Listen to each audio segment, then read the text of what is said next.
Bonjour, bonsoir, merci d'être là dans le groupe Coach Génie.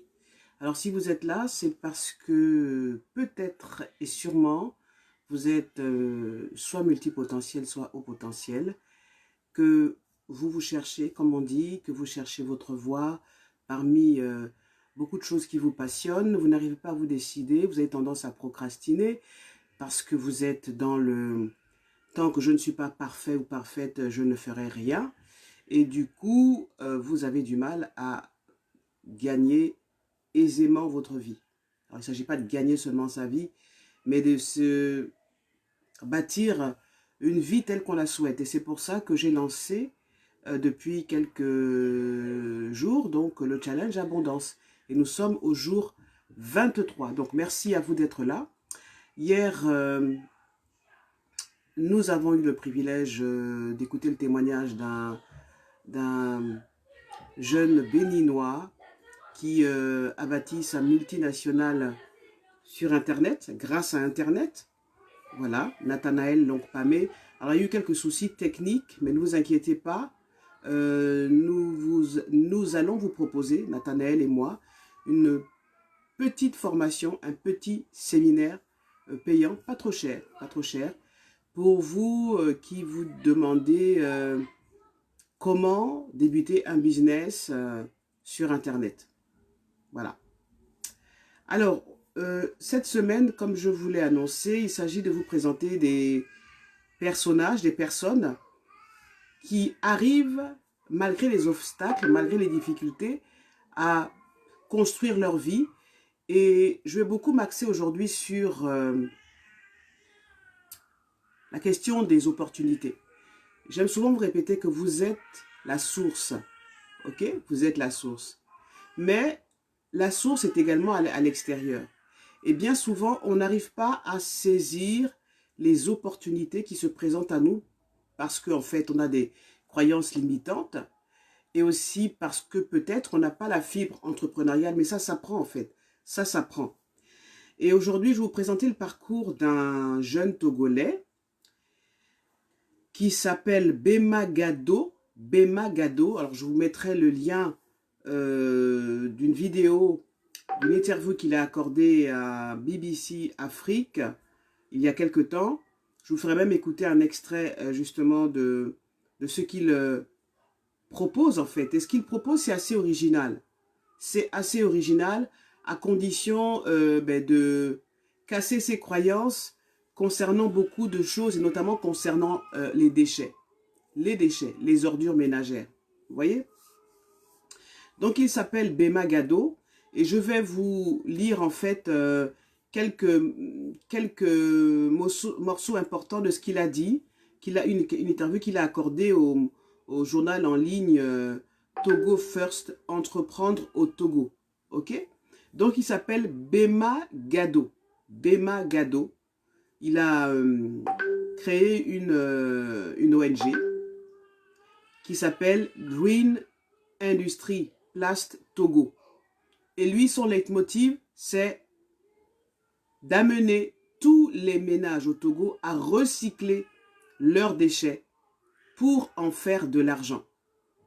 Donc son leitmotiv, c'est de faire en sorte que tous les ménages togolais recyclent leurs déchets pour en faire de l'argent.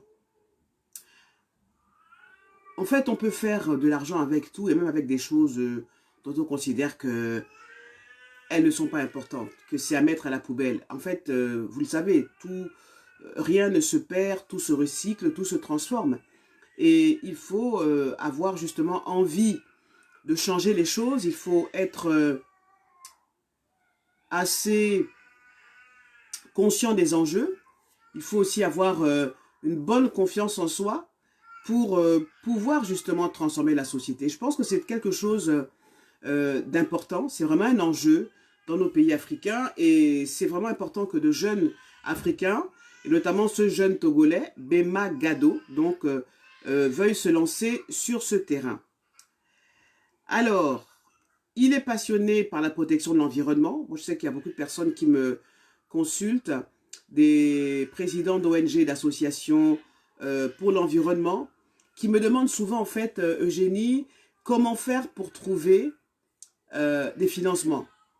Mais on trouve les financements déjà en faisant ses preuves sur le terrain, en faisant des choses impactantes avec les moyens que vous avez. Et bien souvent, c'est vrai que quand on est une association, on a souvent tendance à travailler avec ses propres moyens, ses propres ressources. Mais les moyens, c'est pas seulement l'argent. Les moyens, c'est... Je pense que le plus important quand on est président d'une ONG, d'une association environnementale ou autre, c'est déjà de savoir quel est votre potentiel. C'est pour ça que c'est très important de se connaître. Quel est votre potentiel? Est-ce que vous êtes capable de convaincre des personnes? Est-ce que vous êtes capable de taper à des portes? Est-ce que vous êtes capable de parler à des gens, de convaincre un public de l'intérêt, de la nécessité justement de se battre pour une cause noble, une cause importante, un enjeu, un enjeu. Ça demande des capacités qui sont à l'intérieur de vous ou qui ne le sont pas, mais que vous devez apprendre à acquérir.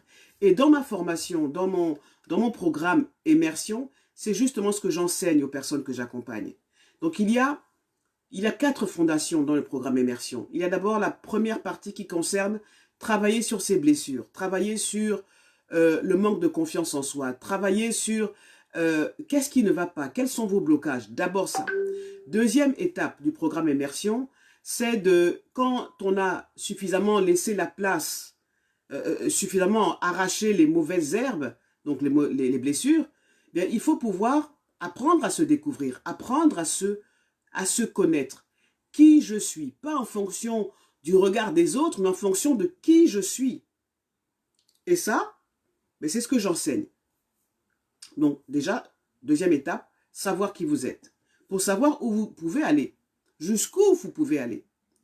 Troisième étape du programme Immersion, c'est la phase d'expérimentation. C'est la phase où je vais vous pousser à oser vous montrer, à oser dire aux autres, voilà qui je suis et voilà comment je voudrais me présenter à vous avec certains outils, avec une façon de faire qui est propre à moi. Vous n'avez pas à copier quelqu'un, non, vous avez juste à être vous-même, à vous connaître et à mettre en place des actions au quotidien pour pouvoir atteindre votre objectif. Et là, je peux vous apprendre à prendre la parole en public, à répondre à des questions de journalistes, à faire une interview. Quel est le meilleur moyen pour vous de vous exprimer? On ne peut pas rester comme ça quand on est un leader, quand on est un haut potentiel, quand on est un multipotentiel. On ne peut pas rester comme ça sans se connecter avec l'extérieur, sans se connecter avec les autres. Donc, il faut pouvoir vous mouvoir en fait, il faut pouvoir vous montrer. Quelle est la meilleure façon pour vous de vous exprimer? Est-ce que c'est par l'écrit? Est-ce que c'est en faisant des lives, comme je le fais très régulièrement sur Facebook? Est-ce que c'est en faisant des podcasts? Quelle est la meilleure façon pour vous de vous exprimer? Est-ce que c'est à travers la danse? Est-ce que c'est à travers un autre art? Tout ça, c'est important à savoir. Donc, troisième fondation dans le programme Immersion. Et puis, la quatrième partie qui est très importante, qui découle des autres, c'est comment devenir maître de l'argent. Comment, avec toutes ces capacités qu'on a réussi à réveiller, à révéler de vous, vous pouvez mettre ces capacités à votre service pour vous créer la vie que vous voulez et non pas la subir. Créer la vie que vous voulez, c'est de se dire, voilà telle somme d'argent qui me permet non seulement de résoudre mes problèmes quotidiens, mais il faut qu'il en reste suffisamment pour que je puisse investir, pour que je puisse l'accumuler, pour investir dans des projets innovants, pour faire travailler votre argent, même quand vous êtes parti. Voilà donc le programme, en quoi consiste le programme Immersion. Et si vous êtes vraiment intéressé à transformer votre vie, eh bien, je vous invite à me contacter en MP ou bien sur WhatsApp pour qu'on puisse avoir un entretien découverte pour savoir si vous pouvez faire partie de la team Immersion. Voilà, donc je vais vous présenter le parcours de Bema Gado. Donc c'est un jeune Togolais qui a pour objectif d'inciter tous les ménages togolais à recycler leurs déchets pour en faire de l'argent. Peut-être que vous avez une envie de changer, peut-être que vous êtes intéressé par l'environnement. Mais il y a ça, ce sont vraiment les secteurs de l'avenir, l'environnement. Donc il a accordé une interview à Togo First, donc le magazine en ligne qui a pour objectif de donner la parole à des entrepreneurs au Togo et on lui a posé certaines questions. Donc aujourd'hui, il a la trentaine. Voilà, qui êtes-vous? Il a la trentaine. Il est directeur de l'ONG Sciences et Technologies africaines pour un développement durable et directeur général de la société Green Industry Plus Togo, une société spécialisée dans le recyclage des déchets. Alors pourquoi, lui pose-t-on la question, pourquoi entreprendre dans l'environnement et particulièrement dans le recyclage des déchets plastiques.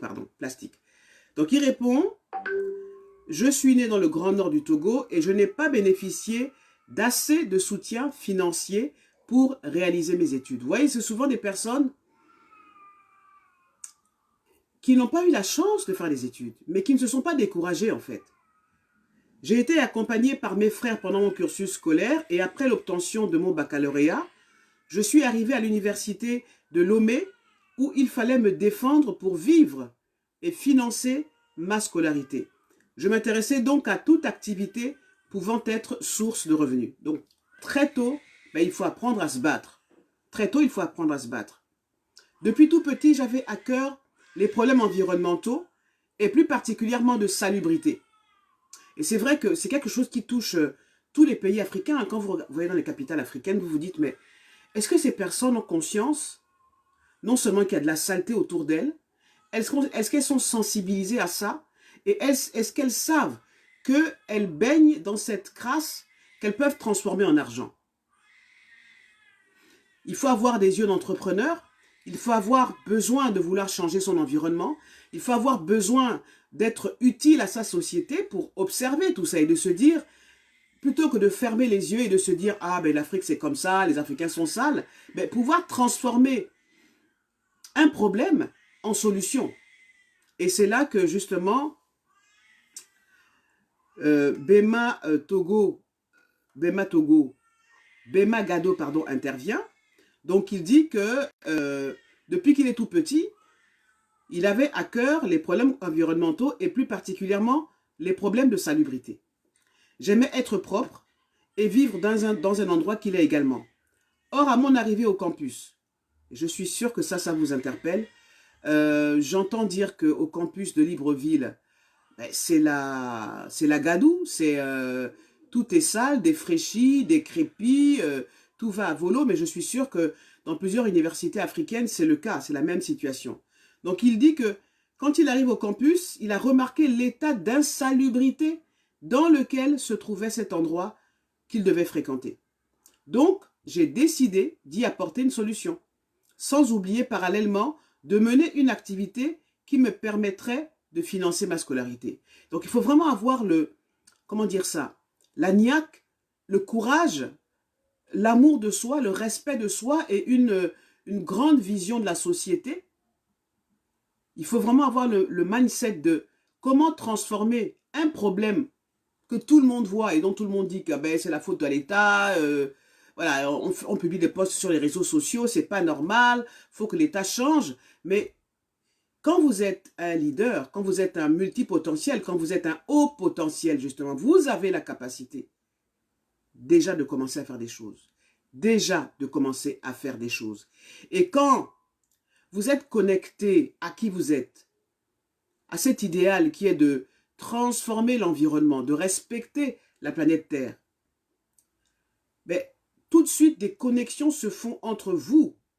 Et j'ai envie de dire Dieu, hein, l'entité qu'on appelle Dieu, l'univers, voilà, il y a des connexions qui se créent parce que justement, vous êtes connecté à quelque chose qui est plus grand que vous. Donc, Bema Gado, il dit qu'à partir de ma deuxième année universitaire, j'ai monté une association avec des amis étudiants que nous avons dénommée Sciences et Technologies africaines pour un développement durable. Nous avons commencé à mener des actions au sein de l'université. C'est comme cela. C'est comme ça que tout est parti. Donc, commencez déjà à faire au niveau, là où vous pouvez faire les choses. Il ne s'agit pas de se dire, en fait, souvent ce que j'ai remarqué chez les associations, c'est qu'elle mettait la charrue avant les bœufs. C'est-à-dire, c'est très bien d'aller se déclarer à la préfecture, c'est très bien de passer dans les médias, mais quand il passait dans mon émission, et c'est régulier en fait, même sur Vox Africa, quand une présidente d'association passe dans mon émission, quand je lui dis, alors quelles sont les actions que vous avez entreprises pour résoudre tel problème? Mais souvent, elles ne répondent pas parce qu'elles n'ont encore rien fait. Elles n'ont encore rien fait. Quand on est un leader, on commence à transformer les choses à partir de son environnement propre. On commence par ses propres amis, on commence par les étudiants, on commence par ses collègues. Donc, il faut avoir foi en soi, il faut vraiment croire en soi et croire que ce que vous faites, en fait, c'est quelque chose qui va améliorer votre société. Donc, Bemagado dit, nous avons commencé à mener des actions au sein de l'université. C'est comme cela que tout est parti. Nous sortions chaque semaine pour faire le nettoyage des sites les plus fréquentés et les plus insalubres sur le campus. Nous dégagions des déchets et nous les entreposions à des endroits beaucoup plus discrets. Donc, ils ont commencé à collecter des déchets. Un jour, voilà, ça c'est les opportunités, c'est quand on fait des choses, on se connecte à plus grand que soi et forcément on rencontre sur son chemin des personnes qui vont vous accompagner. Donc un jour, un acteur de développement local passait et il nous a vus à l'œuvre.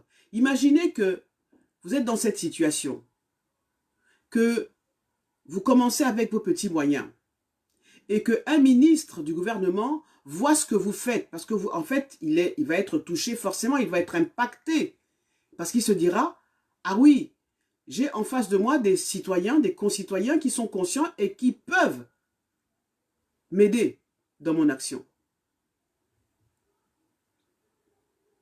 Donc, l'acteur de développement local passe, il les voit à l'œuvre, il nous a interpellés et questionnés sur notre activité. À la question de savoir ce que nous faisions des déchets que nous amassions, nous avons répondu que nous nous contentions de les stocker quelque part loin des regards.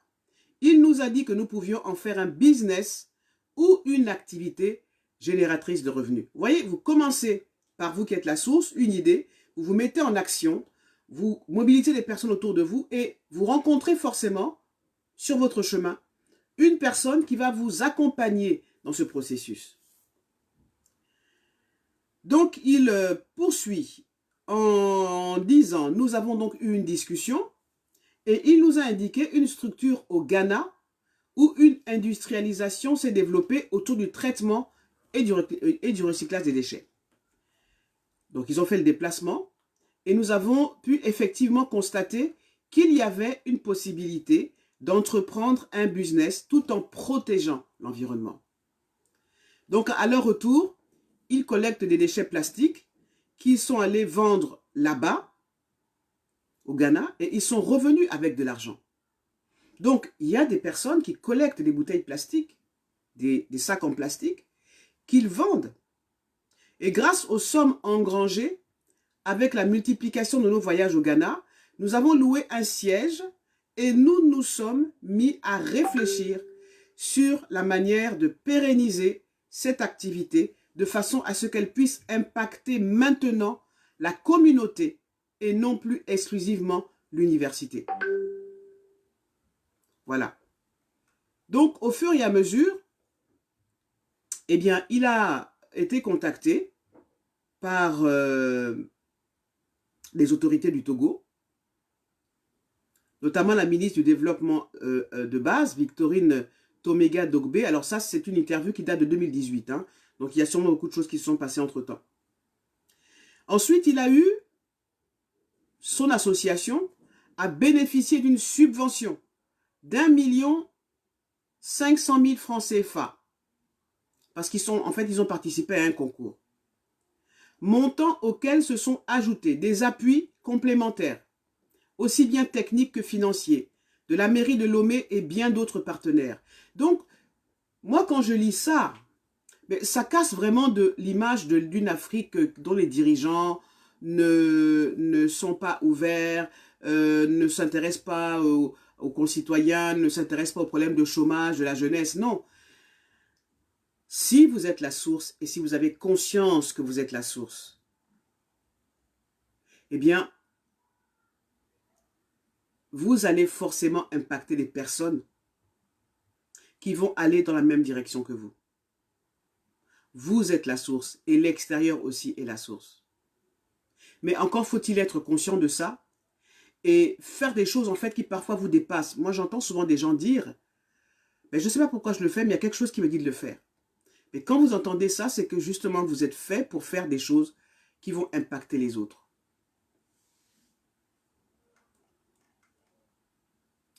Alors, concernant les difficultés, voici ce qu'il dit. Les difficultés sont d'ordre technique et financier.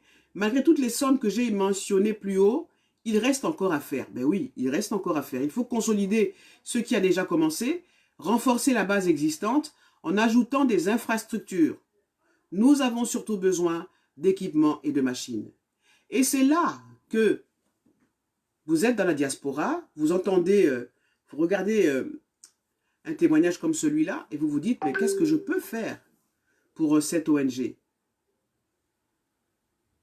Et là, vous vous investissez, vous vous mettez en avant, vous contribuez. Et c'est là que les choses commencent. N'attendez pas, oui, l'État doit faire. C'est vous qui êtes aussi l'incarnation de l'État. À tous les niveaux, nous sommes l'incarnation de l'État, tous autant que nous sommes. Et nous devons faire notre part. Parfois même, au risque de vous choquer, même faire parfois plus que l'État. Parce que au sommet de l'État, il y a quelque chose qui, quand ils sont au sommet de l'État, ils sont comme dans une espèce de bulle dans laquelle ils s'enferment et dans laquelle nous les enfermons, qui les empêche de voir les enjeux. Parce qu'il y a l'ego, il y a les luttes de pouvoir, voilà. Et donc, ils ne sont plus au fait des priorités. Et donc, c'est à nous et c'est à vous, leaders multipotentiels, c'est à vous qui vous sentez quelque chose, l'envie de changer les choses, c'est à vous justement de jouer votre rôle. Et quand les gens sentent que vous êtes plutôt habité par quelque chose qui est plus fort que vous, hein, lutter pour la salubrité, lutter contre la salubrité, faire en sorte que les ménages africains, notamment togolais, puissent traiter les ordures ménagères, mais c'est quelque chose qui est hallucinant, c'est un enjeu important. Quand vous êtes dans cette dimension, ben, les choses vous arrivent, les regards sont tournés vers vous, et c'est là qu'il faut justement avoir confiance en soi. Parce que si vous n'avez pas confiance en vous, vous allez refuser les opportunités, bien vous allez dire « Ah non, c'est une bande, ils veulent m'exploiter » ou c'est des francs-maçons. Non, quand vous êtes vraiment dans qui vous êtes, quand vous êtes dans votre être, quand vous vous connaissez, quand vous êtes dans votre pleine puissance, quand vous êtes le patron de votre vie, vous savez discerner les personnes qui viennent pour vous utiliser et les personnes qui viennent pour vous faire avancer, vous et la société. Alors, je vais vous faire écouter justement l'interview que Bema Gado a accordée à mes confrères de BBC News Afrique. Donc, lui, il dit, parfois, il faut commencer par se salir pour devenir directeur. Moi, je suis totalement d'accord avec lui. Totalement d'accord avec lui. Et il répond à la question de Anne-Marie Diaz-Borges. OK. Et voici un extrait de ce que dit Gado Bema du Togo. En général, quand on pense à une carrière, on pense souvent à un travail peut-être dans un bureau, etc. Est-ce que vous leur conseilleriez de penser au recyclage et si oui, pourquoi? Et généralement, quand je partage avec les jeunes, et je leur donne des exemples précis, allez-y au marché. Vous allez voir quelle est la quantité de déchets qui se retrouvent dans les marchés chaque matin. J'ai mobilisé des jeunes, une dizaine de jeunes. On a participé à 3 marchés aux collectes des déchets. Nous nous sommes rendus compte que lorsqu'on part de 6 heures à 7 heures, on revient avec plus de 200 kilos de déchets, plus de 300 kilos de déchets plastiques. Et on vient peser ça à des centres et on leur remet de l'argent. Ça veut dire qu'on peut quitter, aller dans les marchés aller dans les lieux pour collecter les déchets et revenir revendre pour progressivement constituer les sources de revenus. Mais quand vous demandez à nos jeunes de se mettre sur ce terrain, ils trouvent que c'est un sous-métier, on ne peut pas gagner sa vie dans ça. Aujourd'hui, je vous dis que moi, je suis dans le secteur de la gestion des déchets, de recyclage des déchets plastiques. J'ai commencé à 0 francs. J'ai une entreprise qui tourne aujourd'hui 24 heures, presque 24, et qui emploie une trentaine de personnes et qui arrive à récupérer et recycler plus de 50 tonnes par mois de déchets aujourd'hui. Donc, ce n'est pas une question de sous-métier, ce n'est pas une question de se salir, mais parfois, quand vous voulez entreprendre, il faut commencer par se salir pour devenir après un directeur. Déjà, sur le plan de l'attitude des jeunes, alors c'est un autre intervenant, Martial Gervais. Accepter d'être différent ou de prouver aux gens qu'on peut être différent dans la mesure où on fait souvent des choses parce que les gens nous regardent, parce que les gens s'attendent à ce qu'on fasse ce nombre de choses. Si on prend une décision, d'entreprendre dans un secteur où les autres voient comme étant un sous-secteur ou alors comme étant un sous-métier, il faut bien pouvoir justement se dire qu'on est différent, on doit exister pour atteindre son objectif. Voilà. Alors, je ne sais pas si ça vous parle, hein, mais moi, ça me parle beaucoup. Qu'est-ce que vous pensez de l'intervention de ces deux jeunes entrepreneurs, en fait, hein, et surtout celle de Gado Bema, hein, il dit que parfois, il faut commencer par se salir pour devenir directeur. On est tous allés à l'école. Certains se sont arrêtés à un certain niveau. Et d'autres sont arrivés à un niveau beaucoup plus important. Tout ça, c'est important. Mais l'expérience, c'est ce que on voit tous les jours, c'est ce que je constate tous les jours avec les personnes que j'accompagne, mais parce que je suis aussi journaliste, ce que je constate, c'est que les personnes parfois qui sont les plus diplômées ne gagnent pas forcément mieux leur vie que des personnes comme ce jeune Togolais, justement, Bema Gado. Quand on commence bas, quand on a conscience que, quand on est prêt à se salir les mains, quand on est prêt à commencer bas, eh bien, on monte les échelons forcément. Mais quand on a un diplôme, on est haut diplômé, et j'en connais beaucoup d'enseignants, d'avocats, de politiques qui ont fait de très hautes études, mais qui, quand ils rentrent au pays, ben, ils sont handicapés parce que parfois, à l'université, il n'y a plus de place. La fonction publique ne recrute plus. Donc, ils tournent en rond. Ils commencent à se poser des questions et ils ne se remettent pas en cause, en fait. Et le fait, par exemple, de se dire, ben, je vais peut-être descendre plus bas, observer l'environnement, avoir le courage de me dire, mais oui, mais mes diplômes me servent à quoi? Ben oui. Et se dire, ben, il y a forcément, en observant la société, il y a forcément des besoins, il y a forcément des problématiques que les populations rencontrent. Bon, il va peut-être être tenté de faire de la politique, mais on peut changer le pays, pas seulement avec la politique, mais en étant un acteur de terrain. Donc, il y a des opportunités partout, il faut les saisir. Et je pense qu'il faut qu'il y ait de plus en plus, au sein de nos sociétés africaines, des personnes comme Bema Gado, des personnes qui, parce qu'elles sont courageuses, parce qu'elles sont poussées par quelque chose de plus fort qu'elles, acceptent de s'investir. Mais pour le faire, la base, encore une fois, c'est vraiment de se faire confiance. C'est vraiment d'avoir la fierté de soi, une haute estime de soi. C'est la base, c'est le plus important. C'est ce que j'appelle la source. Si vous n'avez pas suffisamment confiance en vous, mais vous n'irez pas loin. Vous aurez beau avoir de très grandes idées, même avoir beaucoup d'argent. Vous n'irez pas loin si vous n'avez pas confiance en vous.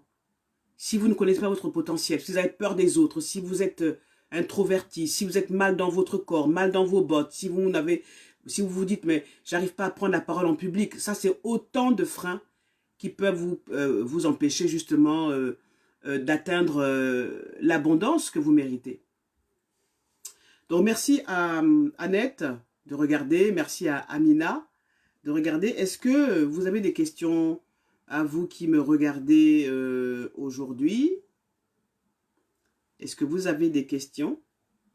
Si vous n'en avez pas, eh bien moi je vais vous laisser vaquer à vos occupations, n'est-ce pas?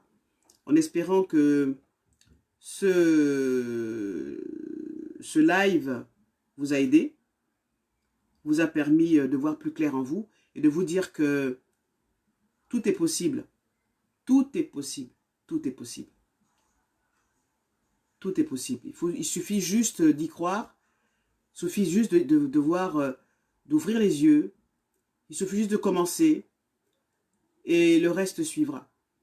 Mais si vous commencez en disant, oui, je fais ça pour avoir de l'argent d'abord, ben, vous allez être bloqué. Mais si vous faites ça parce que vous voulez être au service du plus grand nombre, parce que vous vous sentez appelé à faire ces choses-là, oui, là, vous allez y arriver. Mais si vous ne le faites que pour l'argent, ben ça ne va pas aller très loin. Voilà. Donc, je vous remercie de m'avoir regardé. On se retrouve demain à 19h30 pour un autre numéro de ce challenge Abondance.